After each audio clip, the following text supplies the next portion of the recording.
Be the right club. Be the right club today. Yes!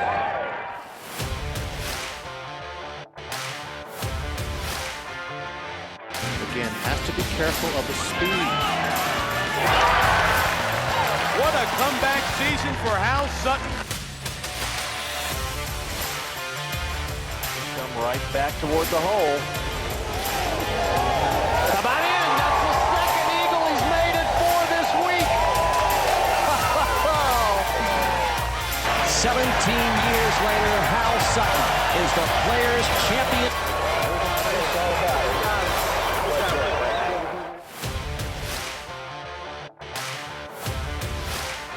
He's got it going right at the flagstick. It'll be up. It is.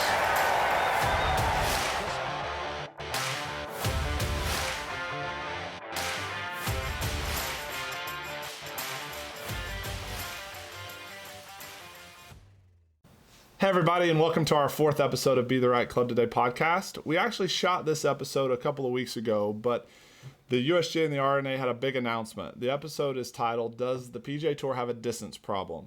And we felt like we needed to come in here and at least identify what the USGA and the R&A announced on Tuesday. So we're going to go ahead and read through kind of the topics at hand that the USGA is looking at. Then we'll go into the podcast of what Hal and I talked about with regards to does the PGA Tour have a distance problem, and then we'll kind of wrap it up at the end with our thoughts on some of the changes. So here are the proposed changes, the proposed research topics that the USGA and the R&A are going to look at. So the first one is they're proposing, or they're wanting to look into whether we need to have or the golf needs to have a local rule where tournament committees can decide which equipment standards they want competitors to use. So basically what that's saying is, if the USGA goes down a route of having two sets of rules for pros, for high-level amateur events versus just everyday players, will they allow tournament committees to make that decision on whether they can use equipment A for the pros or equipment B for the rest of the world? The second, and both of these research topics, they're going to be discussed until about, I believe it's November 2nd. So yeah, November 2nd, 2021 is how long they're going to take to research this. The second research topic is they're going to review club and ball performance, and it basically specifically anything that relates to distance, how they can roll it back a little bit, how they can make adjustments to the equipment to slow down the distance gains that we've been seeing. Okay, and then they've also got three proposed changes. Hal, what are those changes? Pretty interesting. A couple of them are obvious to me. The first one is limit the driver length to 46 inches. And I think there's guys out there now that are going 47, 48 inches. And, we know that gives them more speed, which more speed is more distance. The next one is they're going to do some updating methods on golf balls. And the third one is going to be changes to testing tolerance with the spring effect. The last two, they're going to talk about it till August the 2nd. The first one, limiting the driver length to 46 inches, is going to be March 4th, which is not that far away. So we're probably going to hear something about that pretty soon. Awesome. So be thinking about those topics that the USGA R&A announced as we go through our thoughts on does the PGA Tour have a distance problem. Hello, everybody. Welcome to another Be the Right Club Today podcast. How we doing? I'm good, Chase. Awesome. Excited about talking about what we're going to talk about here. This one's going to be fun. So, does the PGA Tour, does golf have a distance problem? What do you think? The same problem we've had for a long, long time. It's we look at it differently now. Yeah, I don't, one of the things when we've been talking about doing this, I don't think this is a new problem. I think this has been, it's probably sped up over the last 5 or 6 years. The discussion obviously has, but, you go back and look from 1940 to 1960, 1960 to 1980, the older generation was griping about how far the newer generation has gone, as it started hitting it. My first question that I have for you especially is how did we get here? What, in your time on the PGA Tour, obviously, the equipment's the best it's ever been. It's more forgiving than it's ever been. Not really faster than it's ever been, but it's definitely more forgiving than it's ever been. But, you had some pretty big jumps in technology and distance gains from different things that were released. What do you remember and what was, how do we get here? Well, this is my thoughts completely. When I was coming up as an amateur, I was chasing accuracy because the golf clubs weren't as forgiving. I left it up to the manufacturers to improve where we could hit it further. Very few people were chasing distance like they are today. And then all of a sudden the manufacturer starts coming out with forgiving golf clubs, more forgiving. That's when the metalwood started coming along. And I can tell you it changed the type of players on the tour dramatically, because all of a sudden guys that couldn't drive it all that great could predict which direction it was going, changed their game entirely. I think the metalwoods probably had more to do with the improvement in the game than the ball has. Maybe from a score standpoint. From a score standpoint. It allowed some people to play at a very high level that might not have ever played at a very high level. So, and then the other thing that's happened in recent years is the players stopped leaving all of the chase and distance up to the manufacturers. They started getting better. They started trying to hit it harder. They started with physical fitness and everything else. So now you've got the players and the manufacturers chasing distance. And that never happened in the 80s and 90s.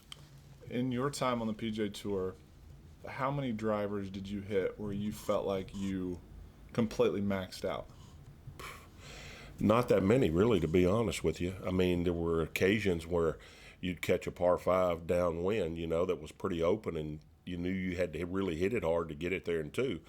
So, on that occasion, I'd try to really swing hard. I never was known for really swinging it hard. I was known more for, smoother golf swing. But if you could look back and remember, even like we've mentioned Dan Pohl's name a few times, and some of the guys that were longer. I mean, even Tiger.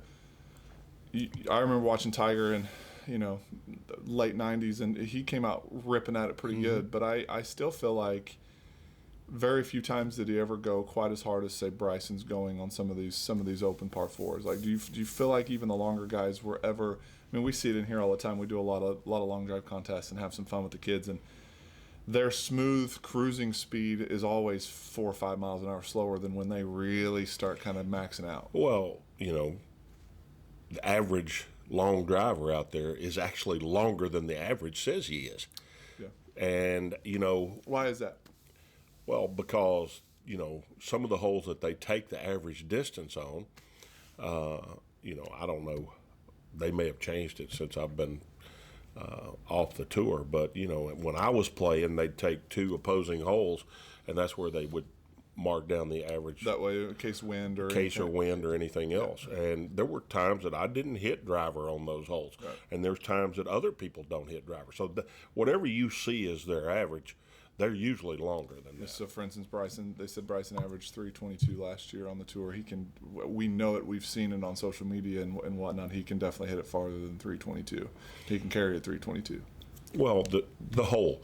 Sometimes, even though you're intending to try to hit it as hard as you can, the hole is, in your subconscious mind, it's saying, maybe we ought to hold back a little bit here. So let's go back to the change from wooden drivers to the metal woods. You made a comment about guys that weren't great drivers of the ball with the wooden driver became, let's say, relatively great drivers with metal woods. Why was that? Is that just from the fact that with the wooden drivers you had to hit it square in the screws each time, and the metal woods added some forgiveness? Well, right here over my left shoulder is a bag full of those wooden clubs. They're half the size of the wooden clubs, of the metal woods that we're playing with now. I mean, just by sheer looking down at it, it was a smaller sweet spot. Yeah. The sweet spot has expanded a lot. So, that's in your own mind, that frees you up to go at it harder and think, I'm going to hit it somewhere on that face. Yeah. And that was never the case with those clubs back there. And so I know, you could hit it right and left with those. When the first metal woods came out, the average shot went left to right every time.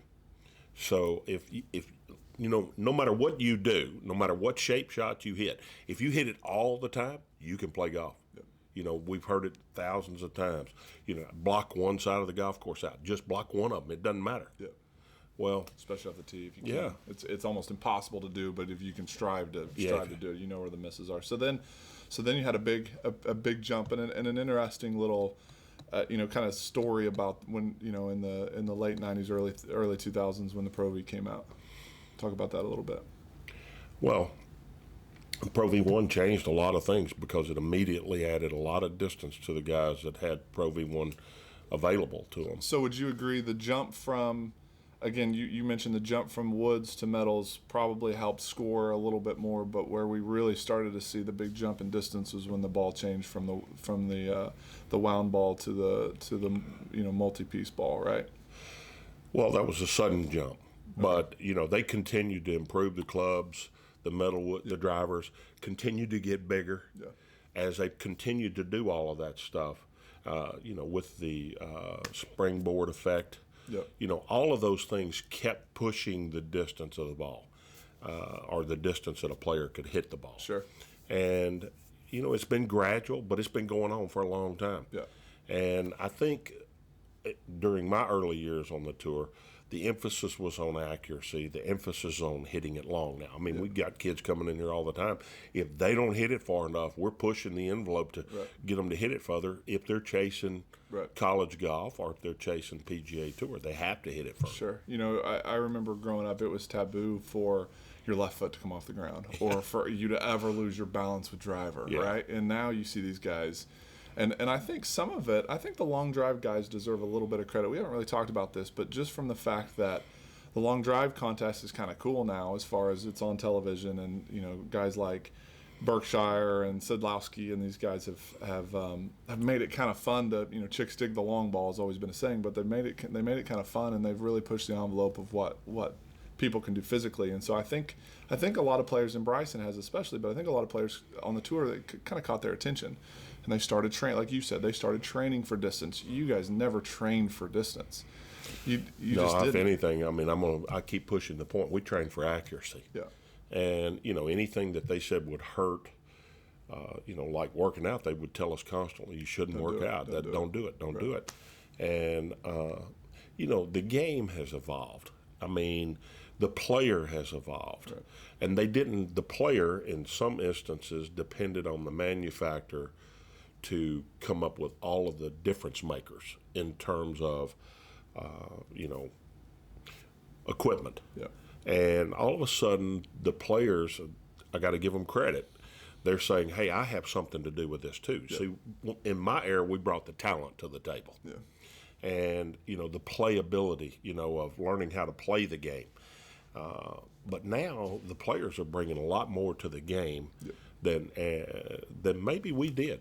You add that with the research and the TrackMans and the force plates and all the instruments we have to see where speed comes from and how to generate more speed and all that stuff. And then, again, they're looking under every rock, and they're just way more rocks now to look under than there were in your era.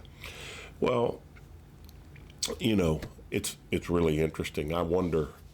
I mean, somebody like myself looks back and say, if I were 22 right now, could I make it now? Yeah.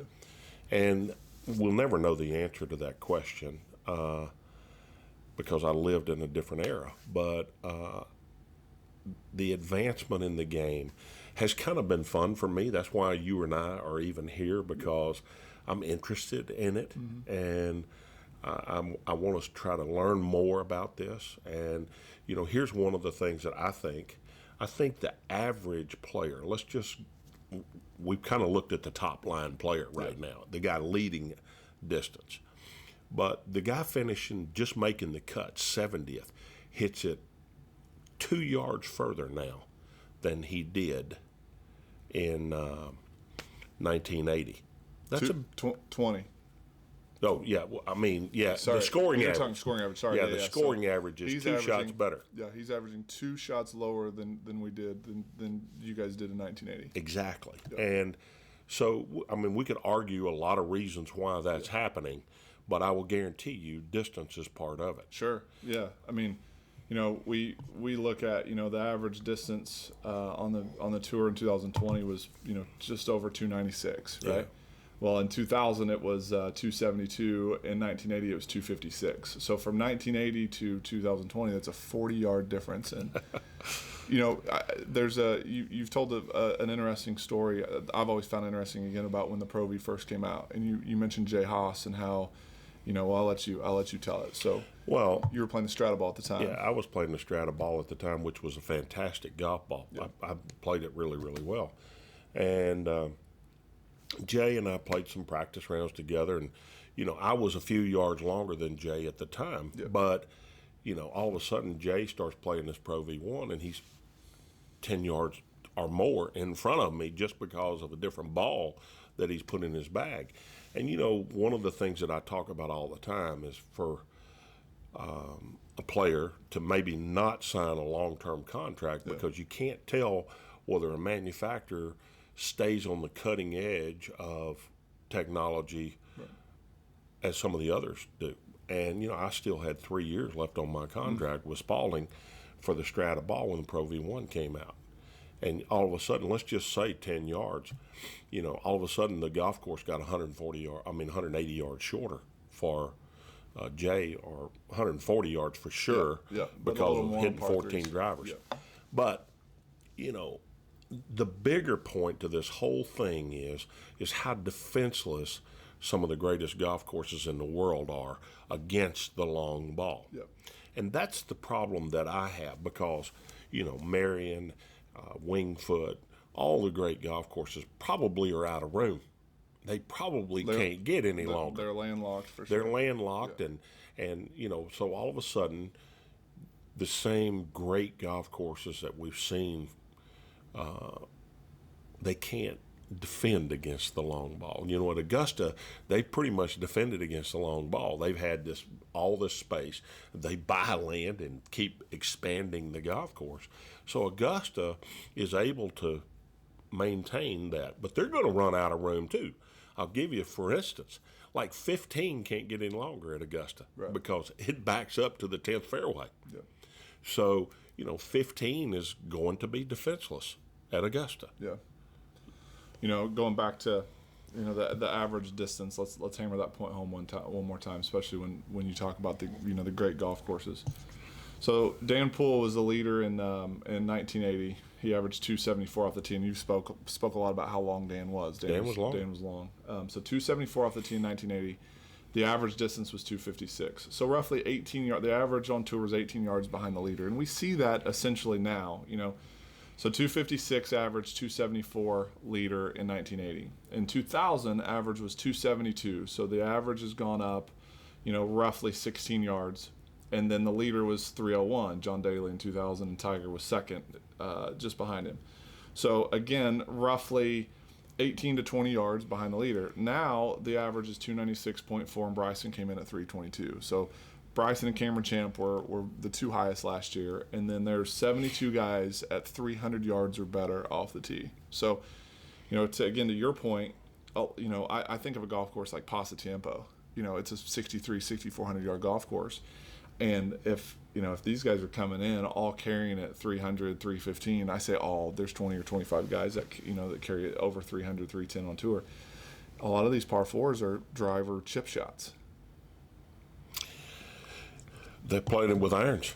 Yeah. They could literally That's play right. Pasatiempo the same way I played it with their irons. Yep, hitting driving iron off the tee. Hitting driving iron off the tee. So, are we at a point? Obviously, it sounds like. Back to the question: do we have a distance problem? Would you say yes? It's a tough question. It's a tough question. I hate to see, to say we've reached the end of the line. That's not human. Yeah. We're always trying to progress and get better and everything else. For us to say, okay, this is the end of the line, we're not going any further. That would be a sad day in some ways. Well, and especially when we see your average golfer come in and need more distance. To me, that's the hardest part with this discussion. How do we curtail it for tour pros? But then, because one of the great things about golf, I think, is the fact that you can go play these great golf courses that these guys, outside of Augusta and some of those, but you can go play a Bethpage Black. You can go play a Pebble Beach and compare yourselves to those guys playing pretty much the same equipment. And I fear, this bifurcation idea where we're going to have different sets of rules. That's one of my things. Like, is there a way we can do it without necessarily having a different ball or going the route of baseball where we've got wooden bats and metal bats? That's my concern. Well, we're forgetting something here. I'm not. I never have forgot this. But the truth of the matter is the player makes a difference. The manufacturer's trying to help, but the difference maker is the player.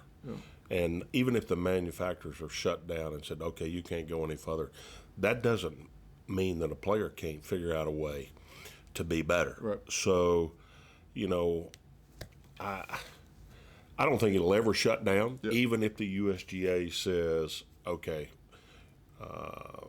you can't have but so much loft on the drive. I mean, you have to have at least 8 degrees on a driver if they said that. Or if they said the springboard effect, it can only have this ratio. Or if, you can't have more than a 46-inch driver. Or there's a lot of things that they could say that would change things. And, the CCs of a driver, how big it is. So you go back to making it a little smaller, it's hard to hit it solid with a 47-inch driver. That's for sure. Right. One of the things that I've heard people talk about, I think it's an interesting thought, but you say that the ball needs to spin more. That's one of the things that you. I think it would make the game more fun. Yeah. I mean, because you got to think more when the ball's spinning more. The ball's curving more. The ball is shooting up into the air more.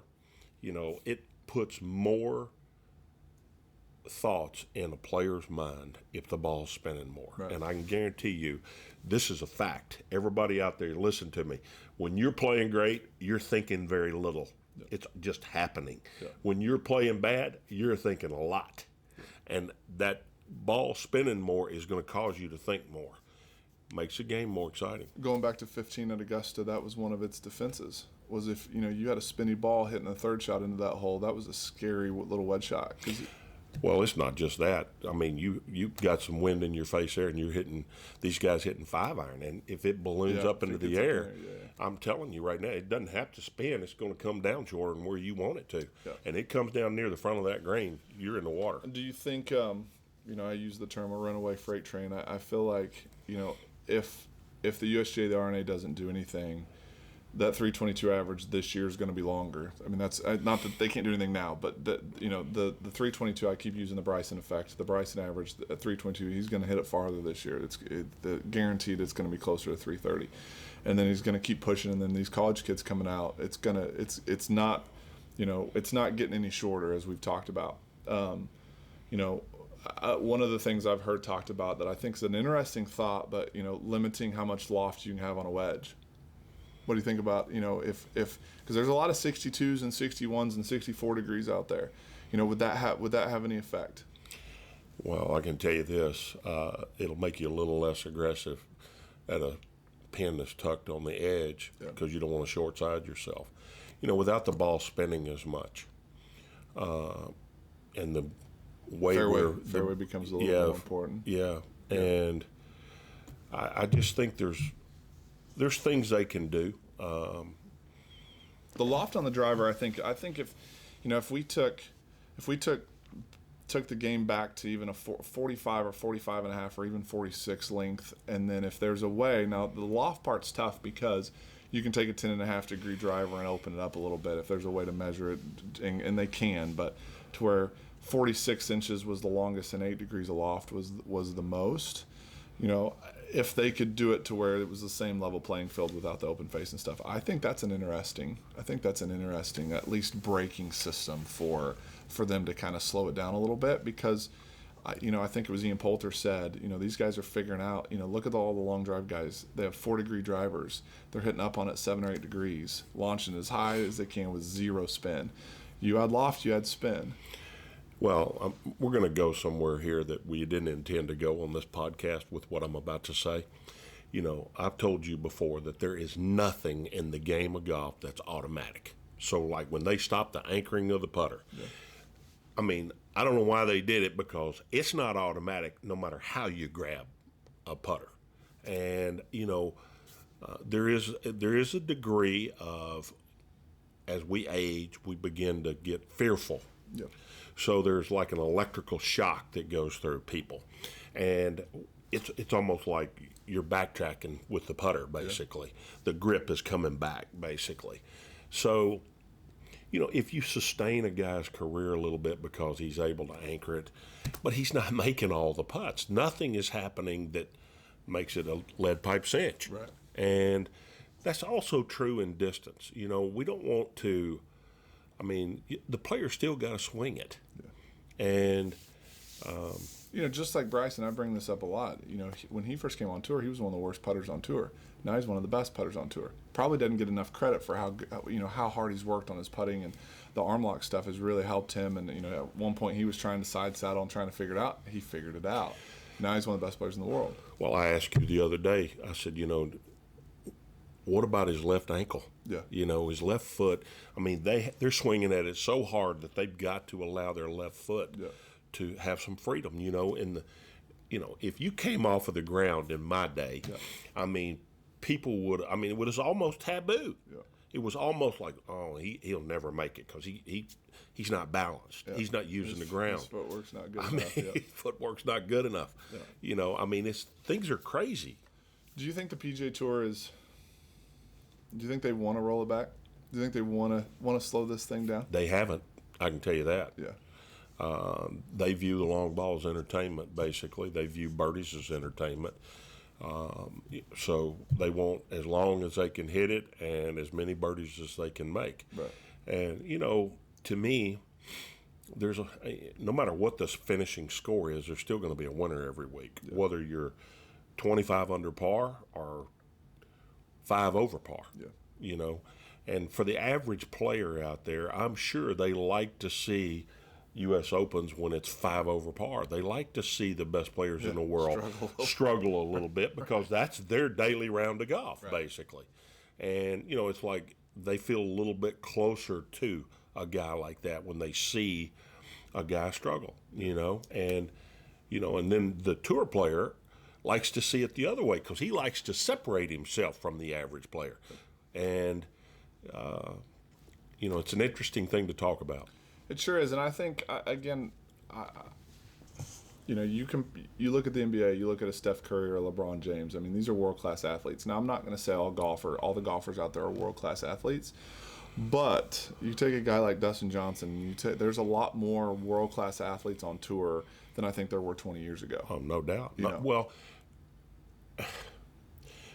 there were a lot of really good athletes in our day that didn't continue to develop as world-class athletes because it just wasn't in the cards according to the minds in the game. Yeah. And we've looked for many, many years for guidance.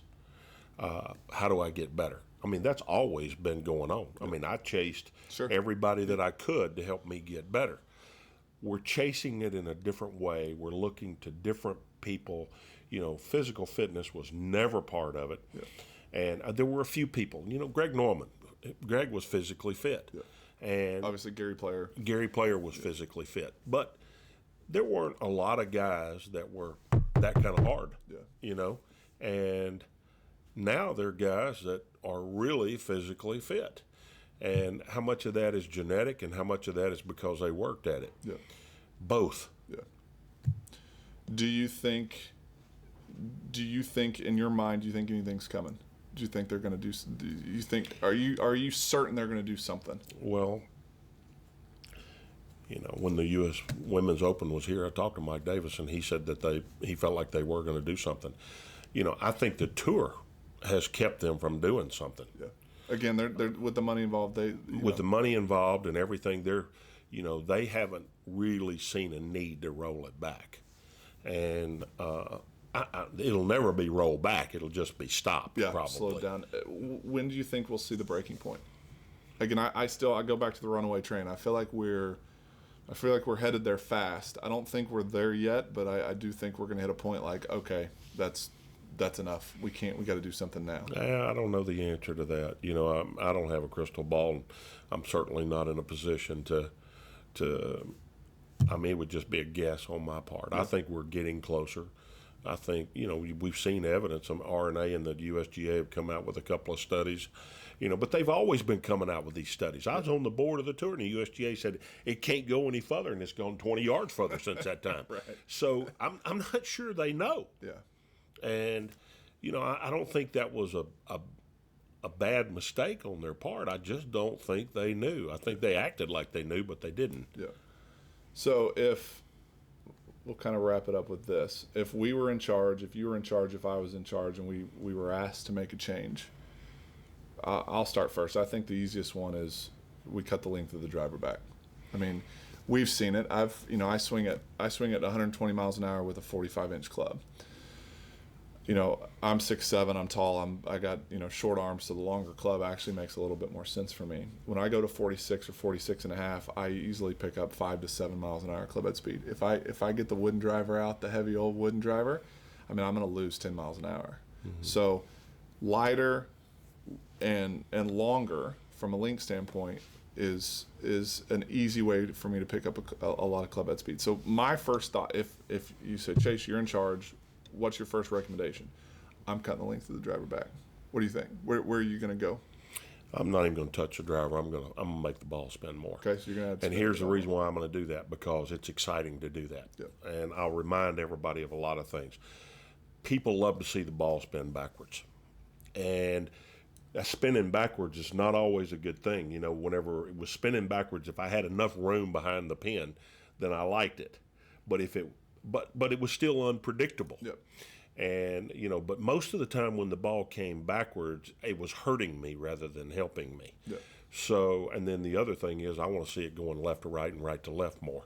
That is going to make a player think a lot more. Yep. And, I don't mind the ball going a long ways. I mean, every time I've ever hit a really long drive, for me, I was like, that felt good. And I'm certain it feels good to every one of y'all out there listening right now. Exactly right. So I don't want to take that away from you, but if they put me in charge, I am going to make it a little bit harder for that ball to fly straight. I'm going to make you think about it. That's good stuff. I remember as a kid growing up hitting low little spinning. That's the shot that I miss the most with the new equipment. You can't hit a 50, 60-yard wedge shot that hits and actually spins back. So my way of doing this, Chase, would allow you to still hit the long ball that you hit, and we could have hit the exciting shots with the ball spinning backwards a little bit that aren't always turning out. I had so many people, I'd hit a shot that spun a lot, and they'd say, how do you make it spin back like that? Yeah. And, it's kind of like the bowler that makes the ball curve, Right. It's exciting to watch someone do things with a ball that is, you can't see it happen here, but it's doing something crazy out there. Sure, absolutely. Well, there's a lot of smart people that are thinking about this, and hopefully they could figure out a way to make the ball spin a little bit more, but also, I don't know if I would say keep a level playing field or come up with a way where the ball spin. All the golf balls have to spin a certain amount, but I'm not smart enough to figure out how they're gonna do that exactly. But it's going to be interesting. We're going to keep doing, we're going to keep doing what we do here, which is trying to help everybody hit it as far as they can hit it and hit it as straight as they can hit it. Under the current rules, until they change the rules, we're going to try and maximize it out the best we can. Exactly. If you guys have any opinions on this, man, let us know. If you've got a way to fix this problem, the PGA Tour and their distance issue, let us know. Tune in. Check us out on Facebook, Instagram, Twitter, Hal Sutton Golf, Chase Cooper Golf. Again, thanks for joining in, Hal. Thank you, sir. Always fun. Thank you. So we hope you enjoyed that episode of Does the PGA Tour Have a Distance Problem? Now we wanted to kind of come back and get our thoughts on some of the actual proposed changes. So Hal, I'm really interested in your take on the USGA coming out and actually asking. It seems like they're asking for feedback. Has that ever happened in the past? I can't recall that ever happening. When the change that I remember the most was we used to drop this way, then we went to this way, and then we went to this way. And they didn't, as I recall, they didn't have any time where they asked us what we thought, or they had a period where we thought about it. They just made the changes, and that's what it was, Yeah, for those listening at home in the car or whatever. So originally when you first got on tour, you were dropping golf balls behind over your shoulder. Yeah, so you couldn't see where they were going to land or anything like that. And then they went straight out, kind of a 90-degree angle away from you, and then they've gone down to the knee height, bend the knee, and all that stuff. Right. The interesting thing for me is, obviously they need the equipment manufacturer's opinions on this, because those are the guys that know more about how the ball reacts and the grooves and all that stuff than anybody. But one thing you've always said is they're not really interested in wanting to roll anything back. Well, it's interesting. We go back a while back. Square grooves, and Karsten said, if you outlaw square grooves, I'm gonna sue y'all, and that changed everything. Sure. And he even said, I'm going after the players' retirement plans if I sue y'all. And I mean, everybody backed down immediately. Yeah, take notice pretty fast. And the problem with it is, and this is my opinion, and we all have opinions, somebody else has to make the decision, then we have to live by it. And what's happened is the manufacturers have kind of been making the decisions because the RNA and the USGA are afraid of litigation. Yeah. And I think that's the wrong way to go about this. I think the USGA, that's why they're asking everybody to get involved, and let's hear what everybody thinks, because they want this to be a collaborative effort to come to some sort of decision, so there's no lawsuits involved. And I think it points to the fact that they don't have an exact answer for this. Yeah. Just like we talked about in the episode, like this isn't easy. This isn't an easy topic. We've got some ideas. Everybody has some ideas, but I don't know if there's any of them that are perfect. I don't think any of the ideas are perfect, and I think they're searching, and they're turning over. They're looking under every stone to figure out how they can do it with the least amount of effect on everybody. Headaches, Yeah, issues, fires, all that stuff. Yeah. Right? So the two research topics, one of them is kind of, I think, is a little bit more interesting. So the two of them were, the local rule where tournament committees can decide which set of equipment they can use. The second one was reviewing club and ball performance. That one's pretty simple. Like, they're going to review what are some of the changes they can make to just limit how quickly, how much distance and ball speed we're gaining.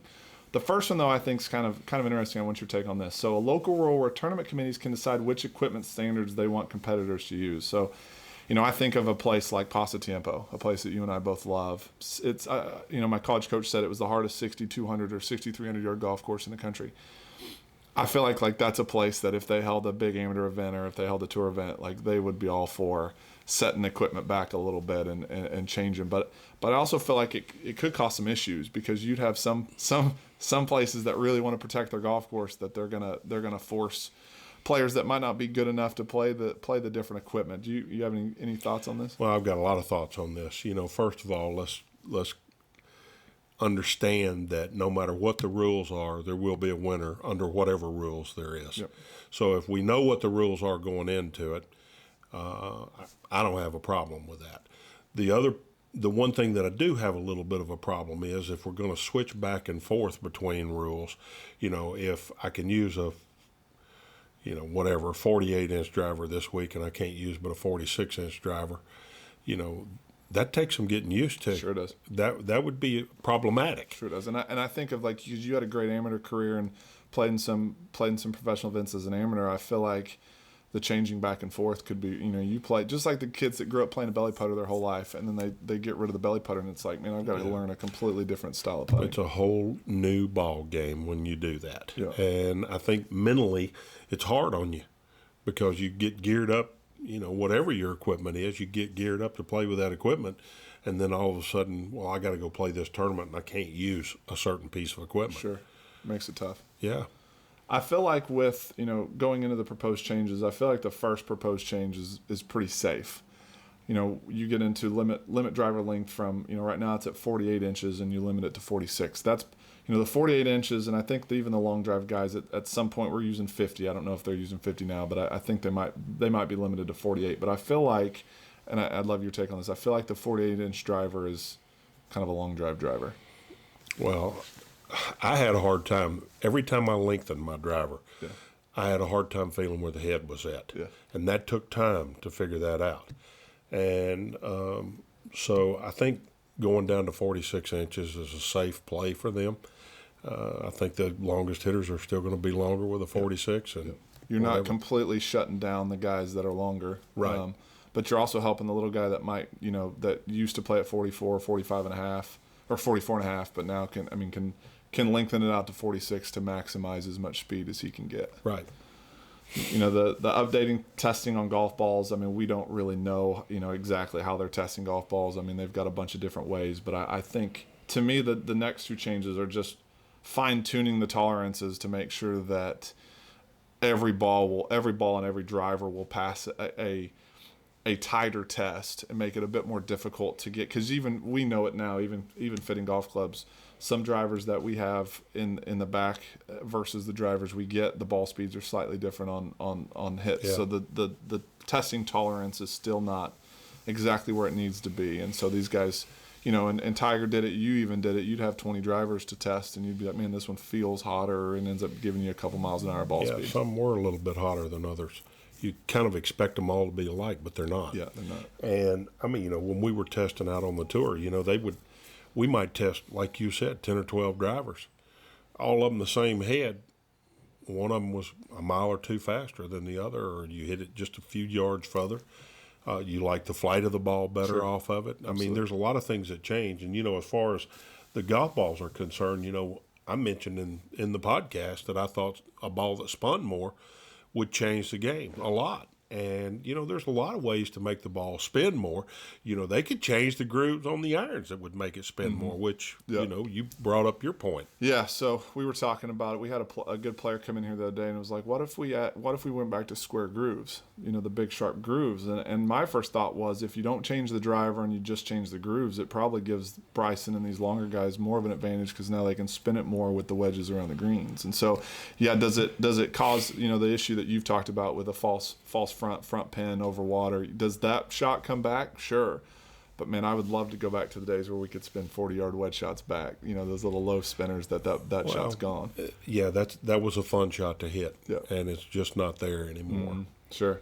But I still, you know, I go back to this that we talked about a lot in the episode. I still don't think that – I think the 46-inch is probably the safest decision they could make for now.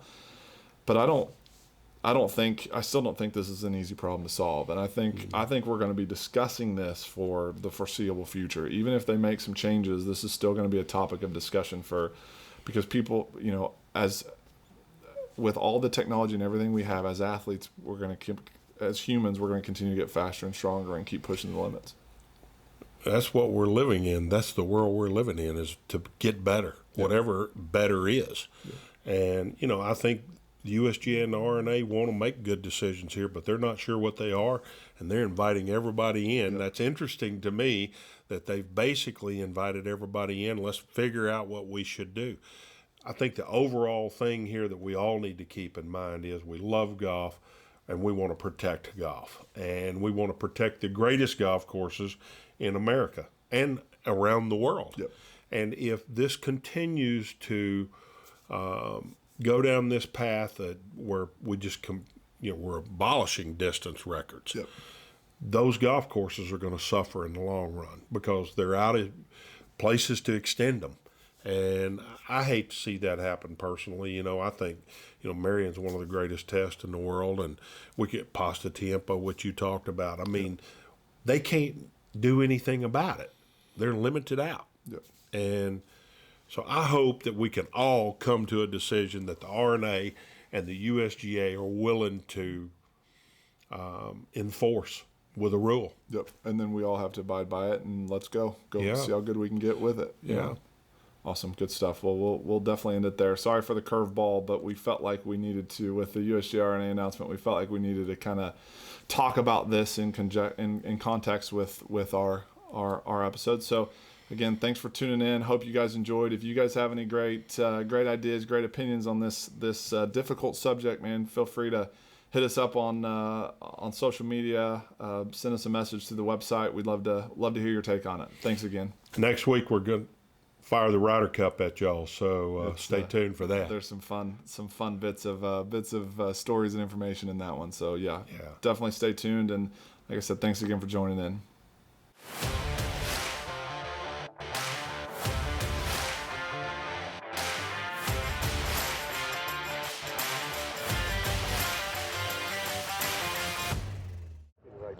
Be the right club today. Yes!